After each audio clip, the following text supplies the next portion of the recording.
T Hanvitha. నేనిప్పుడు భగవద్గీతలోని 12వ అధ్యాయం నుంచి 1వ శ్లోకం చెప్పబోతున్నాను. ఏవం సతతయుక్తాయే భక్తాస్త్వాం పర్యుపాసతే ఏ చాప్యక్షరమవ్యక్తం తేషాం కే యోగ విత్తమాః.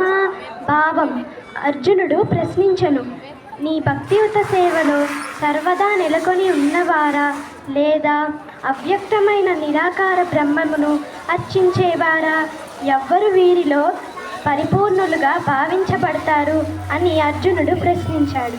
దీనికి సమాధానంగా శ్రీకృష్ణ భగవానుడు ఏం చెప్పారంటే, శ్రీ భగవానువాచ మయ్యావేశ్య మనో ఏ మాం నిత్యాయుక్త ఉపాసతే శ్రద్ధాయ పరయోపేతాస్తే తే మే యుక్తతమా మతాః.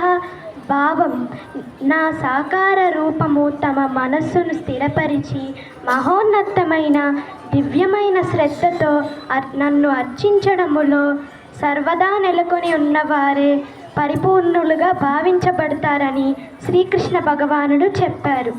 ఇప్పుడు 8వ శ్లోకం చెప్పుతున్నాను. మయ్యే వామన ఆదత్స్వ మయి బుద్ధిం నివేశయ.